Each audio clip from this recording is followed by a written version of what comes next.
ನೋಡಿ, ಫುಲ್ ಬೂದಿ. ಅಂದರೆ ಇದು ಹೆಂಗೆ ಬೆಂಕಿ ಹತ್ಕೊಂತು ಅಂತಲೇ ನನಗೂ ಅರ್ಥನೇ ಆಗ್ತಿಲ್ಲ. ಇಲ್ಲಿಂದ ಗಾಳಿಗೆ ಬಂದು ಇಲ್ಲಿರೋ ಎಲ್ಲ ಎಲೆಗಳು ತುಡ್ಕೊಂಡು ಈ ಕಡೆ ಬಂದು ಬಿತ್ತೋ. ರಾತ್ರಿ 2 ಗಂಟೆಗೆ ನೀರು ಬಂದಿದೆ. ಆ ನೀರು ನಮ್ಮ ಬೋರ್ವೆಲ್ ನೀರು ಇಲ್ಲಿ ಆನ್ ಆಗಿದೆ. ಆನ್ ಆದಾಗ ಇಲ್ಲಿ ಪೂರ್ತಿ ನೀರು ಬಂದು ಆರಿಸಿದೆ. ಸೊ ಅದಕ್ಕೆ ಬೆಂಕಿ ಮೇಲ್ಗಡೆದು ಒಂದು ಸುಟ್ಟಿ ನೋಡಿ ಇಲ್ಲಿಗೆ ಬಂದು ನಿಂತಿದೆ. ಇದೇನೋ ಆನ್ ಆಗಿಲ್ಲ ಅಂದಿದ್ರೆ ಮೋಸ್ಟ್ಲಿ ಪೂರ್ತಿ ನಮ್ಮ ಶ್ರೀಹರಿವನನ್ನೇ ಸುಟ್ಟೋಗಿರೋದೇನೋ. ನಮಸ್ಕಾರ ನನ್ನ ವೀಕ್ಷಕರೇ, ಮತ್ತೊಮ್ಮೆ ನಿಮ್ಮೆಲ್ಲರಿಗೂ ನೈಸರ್ಗಿಕ ಬದುಕು ಚಾನಲ್ಗೆ ಸ್ವಾಗತ ಸುಸ್ವಾಗತ. ಇದು ಆಕ್ಸಿಡೆಂಟೋ ಅಥವಾ ಯಾರೋ ಬೇಕು ಅಂತ ಮಾಡಿದಾರೋ ಏನು ನಿಜವಾಗ್ಲೂ ನನಗಂತೂ ಗೊತ್ತಿಲ್ಲ. ಸೊ ಸುಮಾರು 1/4 ಭಾಗದಷ್ಟು ಶ್ರೀಹರಿವನ ಪೂರ್ತಿ ಸುಟ್ಟು ಕರಕಲಾಗೋಗಿದೆ. ನೋಡ್ಬೋದು ಹೆಂಗಾಗಿದೆ ಈ ಜಾಗ ಅಂತ. ಮೇಯ್ನ್ ಪೈಪ್ಲೈನ್ ನಿಮ್ಗೆಲ್ಲರಿಗೂ ಗೊತ್ತಿದೆ ಅನಿಸುತ್ತೆ. ಇಲ್ಲಿ ನಾನು ಟ್ಯಾಕ್ಟರ್ ನಿಲ್ಲಿಸಿ ನಮ್ಮ ತೋಟಕ್ಕೆ ನೀರು ಬಿಡೋದಕ್ಕೆ ಅಂತ ಇಲ್ಲೊಂದು ಓಪನ್ ಇಟ್ಟಿದ್ದೆ. ನೋಡಿ ಯಾವ ರೇಂಜಿಗೆ ಸುಟ್ಟೋಗಿದೆ ಇದು ಅಂತ.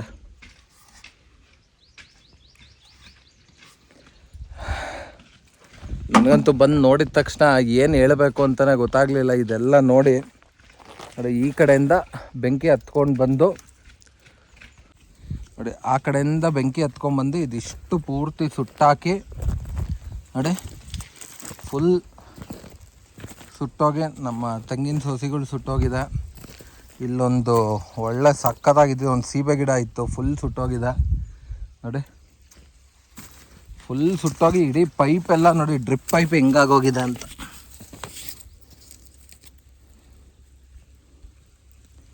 ಹಾಂ, ನಾನು ರೀಸೆಂಟಾಗಿ ಎಲ್ಲ ಕ್ಲೀನ್ ಕೂಡ ಮಾಡಿಸಿದ್ದೆ ನೋಡಿ. ಬಾಳೆ ನೋಡೋಕ್ಕೆ ಬೇಜಾರಾಗುತ್ತೆ ನೋಡಿ. ಫುಲ್ ಬೂದಿ.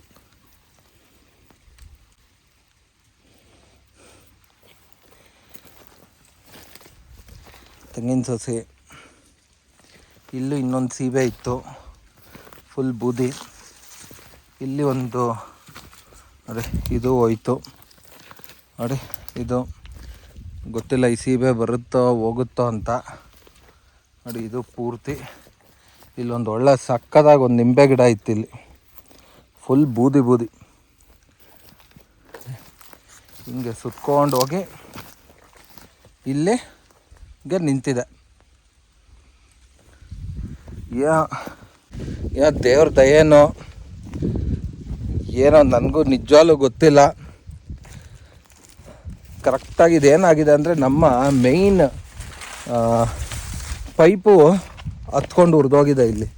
ಏನು ನಮ್ಮ ತೋಟಕ್ಕೆ ನೀವೆಲ್ಲ ನೋಡಿರ್ತೀರ, ನಾವೇನು ಮಾಡಿದ್ದೋ ಅಂದರೆ ಗ್ರಾವಿಟೇಷ್ನಲ್ ಫೋರ್ಸಲ್ಲಿ ನೀರು ಹೋಗಲಿ ಅಂತ ಆ ಕೆಳಗಡೆಯಿಂದ ತಂದು ಇಲ್ಲಿ ಬಂದು ಇಲ್ಲಿ ಯೂಟರ್ನ್ ಮಾಡಿದ್ದು ಈ ಜಾಗದಲ್ಲಿ. ಯಾವಾಗ ಈ ಪೈಪ್ ಹತ್ಕೊಂಡು ಉರಿತಲ್ಲ, ಸೊ ಮಧ್ಯರಾತ್ರಿ ಯಾವಾಗಲೂ ಕರೆಂಟ್ ಬಂದಿದೆ. ಸೊ ಕರೆಂಟ್ ಬಂದಾಗ ಇಲ್ಲಿ ಸುಟ್ಟೋಗಿತ್ತು, ಪೈಪ್ ಒಡೆದೋಗಿದೆ ಇಲ್ಲಿ ಈ ಜಾಗದಲ್ಲಿ. ಇಲ್ಲಿ ಮೇಯ್ನ್ ಪೈಪ್ ಏನಿದೆಲ್ಲ ಇಲ್ಲಿ ತೋರಿಸ್ತೀನಿ ರೀ, ಇಲ್ಲೆಲ್ಲ ಇದೆ ನೋಡಿ. ನೋಡಿ ಈ ಥರ ಆಗಿ ಇಲ್ಲಿ ಓಪನ್ ಆಗಿದೆ ಪೈಪು. ಇನ್ನೂ ಒಂದಿತ್ತು, ಒಂದು ನಿಮಿಷ ಸ್ವಾಮಿ, ಎಲ್ಲ ಆಗ್ತೇಳಿ ಅದು ಮೇಯ್ನ್ ಪೈಪು ಇಲ್ಲಿದೆ ನೋಡಿ. ಇದು ಹಿಂಗೆ ಯಾವಾಗ ಹಿಂಗೆ ಓಪನ್ ಆಯ್ತಲ್ಲ, ಹಿಂಗೆ ನೋಡಿ ಓಪನ್ ಆದಾಗ ಪೂರ್ತಿ ಇಲ್ಲಿ ರಾತ್ರಿ 2 ಗಂಟೆಗೆ ನೀರು ಬಂದಿದೆ. ಆ ನೀರು ನಮ್ಮ ಬೋರ್ವೆಲ್ ನೀರು ಇಲ್ಲಿ ಆನ್ ಆಗಿದೆ. ಆನ್ ಆದಾಗ ಇಲ್ಲಿ ಪೂರ್ತಿ ನೀರು ಬಂದು ಆರಿಸಿದೆ. ಸೊ ಅದಕ್ಕೆ ಬೆಂಕಿ ಮೇಲ್ಗಡೆದು ಒಂದು ಸುಟ್ಟಿ ನೋಡಿ ಇಲ್ಲಿಗೆ ಬಂದು ನಿಂತಿದೆ.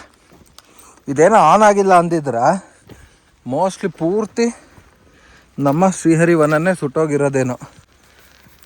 ಒಂಥರ ಈ ಬೆಂಕಿ ಬಿದ್ದಿರೋದ ಕಾವ್ಗೂ ಇಲ್ಲಿ ಈ ಬಿಸಿಲಿಗೂ ನಿಲ್ಲಕ್ಕಾಗ್ತಿಲ್ಲ. ನಿಜವಲ್ಲ ಇವ್ರ ಸ್ವಾಮಿ ಅಂತ ಇವ್ರಿಗೆ ಥ್ಯಾಂಕ್ಸ್ ಹೇಳಬೇಕು. ಸರ್ ಹಿಂಗೆ ಆಗಿದೆ ಅಂದ ತಕ್ಷಣ ಪಾಪ 12 ಗಂಟೆಗೆ ಹೋಗೋದು, ಇವಾಗ ಸುಮಾರು ಹತ್ತತ್ರ 2:30 ಆಗಿದೆ ಮಧ್ಯಾಹ್ನ. ಸೊ ಇಲ್ಲಿವರೆಗೂ ಇದ್ದು ಎಲ್ಲ ಡ್ರಿಪ್ ಲೈನ್ ಎಲ್ಲ ಚೇಂಜ್ ಮಾಡಿ ಮತ್ತೆ ಬೇರೆ ಹೊಸ ಲೈನ್ ಹಾಕಿ ನೋಡಿ ಹೆಂಗಾಗೋಗಿದೆ ಡ್ರಿಪ್ ಲೈನ್ ಎಲ್ಲನೂ ಚೇಂಜ್ ಮಾಡ್ದು. ಈ ತೆಂಗಿನ ಗಿಡ ಬರುತ್ತೋ ಇಲ್ವೋ ಗೊತ್ತಿಲ್ಲ, ಬಟ್ ನಿಜ ಯಾರು ಮಾಡಿದಾರೋ ನನಗಂತೂ ಗೊತ್ತಿಲ್ಲ. ಬೇಕು ಅಂತ ಮಾಡಿದರೆ ಭಗವಂತ ಇದ್ದಾನೆ, ತೋರಿಸ್ತಾನೆ. ಆಕಸ್ಮಿಕವಾಗಿದ್ದರೆ ಇದು ನನಗೊಂದು ಪಾಠ. ಏನೇ ಆದರೂ ಖಂಡಿತ ಕುಗ್ಗಲ್ಲ, ಮತ್ತೆ ಗಿಡ ನೆಡ್ತೀನಿ, ಮತ್ತೆ ಸ್ಟಾರ್ಟ್ ಮಾಡ್ತೀನಿ. ನಿಮ್ಗಳಿಗೂ ಕೂಡ ಈ ಥರ ಏನಾದ್ರು ಆಗ್ತಾಯಿದ್ರೆ ದಯವಿಟ್ಟು ಈಗ ಒಂದು ಇವರೊಂದು ಐಡಿಯಾ ಕೊಟ್ಟರು. ನಿಮ್ಮ ಸುತ್ತ ಬೇಲಿ ಇರುತ್ತಲ್ಲ, ಸೊ ನೀವೇ ನಿಂತ್ಕೊಂಡು ಒಂಚೂರು ಸುಟ್ಬಿಡಿ. ಆಗ ಇಲ್ಲಿ ನಿಂತ್ಕೊಂಡು ಆಗೇನಾಗುತ್ತೆ ಅಂದರೆ ಆ ಕಡೆಯಿಂದ ಬೆಂಕಿ ಹತ್ಕೊಂಡ್ಬಂದ್ರೆ ಆಗ ನಮ್ಮ ತೋಟದ ಒಳಗೆ ಬರೋಲ್ಲ. ನಾವು ಅದಕ್ಕೆ ಅಂತ ನಾನೇನು ಮಾಡಿದ್ದೆ, ಇಲ್ಲಿ ಇಷ್ಟಾಗಲೇ ಎಲ್ಲ ಕ್ಲೀನ್ ಮಾಡಿಸಿದ್ದೆ ಇಲ್ಲಿ. ಅಂದರೂ ಇದು ಹೆಂಗೆ ಬೆಂಕಿ ಹತ್ಕೊಂತು ಅಂತಲೇ ನನಗೂ ಅರ್ಥನೇ ಆಗ್ತಿಲ್ಲ. ಇಲ್ಲಿಂದ ಗಾಳಿಗೆ ಬಂದು ಇಲ್ಲಿರೋ ಎಲ್ಲ ಎಲೆಗಳು ತುಡ್ಕೊಂಡು ಈ ಕಡೆ ಬಂದು ಬಿತ್ತೋ ಅಥವಾ ಹೆಂಗೆ ಹತ್ಕೊಂತು ಅಂತಲೇ ಗೊತ್ತಾಗ್ತಿಲ್ಲ. ಬಟ್ ಆ ಕಡೆ ಎಲ್ಲ ತುಂಬ ಸುಟ್ಟೋಗಿದೆ. ಸೊ ಅದಕ್ಕೆ ಇವ್ರು ಹಂಗಂದ್ರು, ನೆಕ್ಸ್ಟ್ ಟೈಮಿಂದ ಪ್ರತಿ ಬೇಸಿಗೆಗೆ ಹಂಗೆ ಮಾಡಿಸ್ಬಿಡ್ತೀನಿ. ನಾನು ನಿಂತ್ಕೊಂಡು ಇದಿಷ್ಟು ನಾನೇ ಬೆಂಕಿ ಹಚ್ಬಿಡ್ತೀನಿ ಇಲ್ಲೇ ನಿಂತ್ಕೊಂಡು. ಆಗ ಪಕ್ಕದ್ರಿಂದ ನಮಗೆ ಬರೋಲ್ಲ. ಇವ್ರಿಗೆ ಹೇಳಿ ಸಾಕಾಯಿತು ಕ್ಲೀನ್ ಮಾಡಿ ಅಂದರೆ ಏನು ಮಾಡ್ತಾನೂ ಇಲ್ಲ. ಎಷ್ಟೋ ಕಡೆ ಜಾಗಗಳಿಲ್ಲ ಬೆಳೆಯೋಕ್ಕೆ, ಇಲ್ಲಿ ಜಾಗ ಇದ್ದರೂ ಯಾರೂ ಬೆಳೆಯಲ್ಲ, ಹಿಂಗೆ ಪಾಳು ಬಿದ್ಕೊಂಡಿದೆ. ಸೊ ಒಂದು ಪಾಠ ಕಲಿತೆ.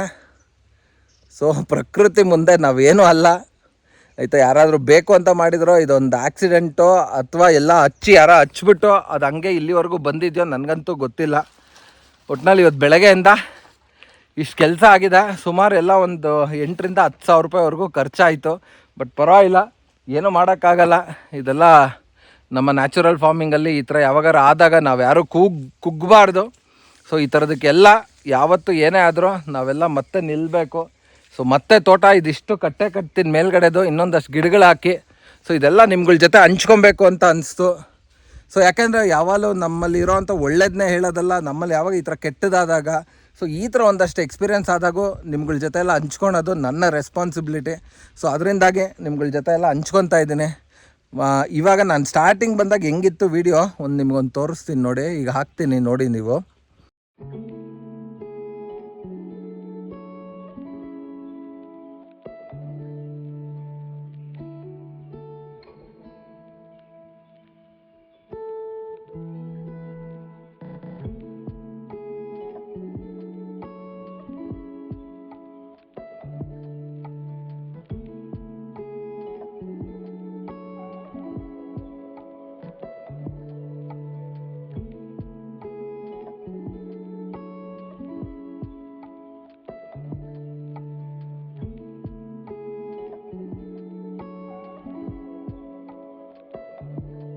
ನೋಡಿದ್ರಲ್ಲ, ಸೊ ಈ ಥರ ಆಗಿದೆ ಶ್ರೀಹರಿವನ. ಏನೋ ಭಗವಂತನೇ ಇಲ್ಲಿಂದ ಕಾಪಾಡಿದ್ದಾನೆ ಅಂತ ನನಗನ್ನಿಸ್ತಾ ಇದೆ. ಇಲ್ಲಾಂದರೆ ಈ ಪೈಪ್ ಒಡೆದೋಗಿಲ್ಲ ಅಂದಿದ್ರೆ ಖಂಡಿತ ಪೂರ್ತಿ ಶ್ರೀಹರಿವನ ಇವತ್ತು ಬೂದಿ ಆಗೋಗಿರೋದು. ಹೇಳೋಕ್ಕಾಗ್ತಿಲ್ಲ ನನಗೆ ಏನಾಗ್ತಿದೆ ಒಳಗೆ ಅಂತ. ಬಟ್ ಏನು ಮಾಡೋಕ್ಕಾಗಲ್ಲ, ಎಲ್ಲದನ್ನೂ ಜಯಿಸಬೇಕು, ನಡೆಯೋಣ. ಸೊ ಇಷ್ಟು ಹೇಳ್ತಾ ಮತ್ತೊಮ್ಮೆ ನಿಮ್ಮೆಲ್ಲರಿಗೂ ನೈಸರ್ಗಿಕ ಬದುಕು ಚಾನಲಿಂದ ಹೃದಯಪೂರ್ವಕ ವಂದನೆಗಳು. ನಿಮ್ಗಳಿಗೂ ಯಾರಿಗೂ ಈ ಥರ ಆಗದೇ ಇರಲಿ, ದಯವಿಟ್ಟು ಈ ಥರ ಒಂದಷ್ಟು ಆ್ಯಕ್ಷನ್ಸ್ನ ತೊಗೊಳ್ಳಿ. ನಿಮ್ಮ ಬೇಲಿ ಸುತ್ತ ಎಲ್ಲ ಈ ಥರ ಇದ್ದರೆ ಆಲ್ರೆಡಿ ಕಟ್ ಮಾಡಿಸಿ. ಯಾಕಂದರೆ ಈಗ ಇನ್ನೂ ಬೇಸಿಗೆ ಸ್ಟಾರ್ಟ್ ಆಗ್ತಾಯಿದೆ. ಸೊ ಆಕ್ಸಿಡೆಂಟ್ ಆಗತ್ತೆ. ಯಾರೋ ಸಿಗರೇಟೋ ಬೀಡಿ ಸೇದಿ ಹಿಂಗೆ ಕಡ್ಡಿ ಎಸ್ತಿದ್ದಾರೋ ಗೊತ್ತಿಲ್ಲ. ಬಟ್ ಯಾರಾದರೂ ಈ ವಿಡಿಯೋ ನೋಡ್ತಿದ್ರೆ ರೈತರು, ನೀವೆಲ್ಲಾದರೂ ನಿಮ್ಮ ತೋಟ ಸುತ್ತಮುತ್ತ ಬೀಡಿ ಸೇದಬೇಕಾದ್ರೆ ದಯವಿಟ್ಟು ನೋಡ್ಕೊಳ್ಳಿ. ಆ ಕಡ್ಡಿ ಹಾಕಿದಲ್ಲೆಲ್ಲ ಬೆಂಕಿ ಹತ್ಕೊತಾ ಇದೆಯೋ ಇಲ್ವೋ ಏನು ಅದನ್ನು ಪೂರ್ತಿ ನೋಡಿ ದಯವಿಟ್ಟು ಆಮೇಲೆ ಹೋಗಿ. ಸುಮ್ಮನೆ ಸಿಗರೇಟ್ ಸೇದಿ ಅಥವಾ ಬೀಡಿ ಸೇದಿ ಹಂಗೆ ಎಸ್ತು ಹೋಗಬೇಡಿ ದಯವಿಟ್ಟು. ನೋಡಿ ಈ ಥರ ಆದರೆ ನಿಜಲೂ ಗೊತ್ತಿಲ್ಲ, ಇದು ನೋಡಿದಾಗ ನಮಗೆ ಗೊತ್ತು. ನೋಡಿದಾಗ ಅದು ಎಷ್ಟು ನೋವಾಯಿತು ಅಂತ ನನಗೆ ಗೊತ್ತು ಅಷ್ಟೆ. ಹೇಳ್ಬೋದು ಅಷ್ಟೇ, ಹಾಗಾಯಿತು ಹಾಗೆ ಹೀಗೆ ಅಂತ. ದಯವಿಟ್ಟು ನೀವುಗಳು ಕೂಡ ಈ ಥರ ಎಲ್ಲರೂ ಮಾಡಬೇಡಿ ದಯವಿಟ್ಟು. ಯಾರಾದರೂ ರಿಯಲಾಗಿ ಮಾಡಿದ್ರು ಅಥವಾ ಬೇಕು ಅಂತ ಹೊಟ್ಟೆಯವರಿಗೆ ಯಾರ ಮೇಲೂ ಈ ಥರ ಬೆಂಕಿ ಎಲ್ಲ ಹಚ್ಚಕ್ಕೆ ಹೋಗಬೇಡಿ ದಯವಿಟ್ಟು ಅಕ್ಕಪಕ್ಕದ ತೋಟಗಳಿಗೆ. ಸೊ ಇಷ್ಟು ಹೇಳ್ತಾ ನನ್ನ ಮಾತುಗಳನ್ನ ಮುಗಿಸ್ತೀನಿ. ಧನ್ಯವಾದಗಳು. ಶುಭ ದಿನ.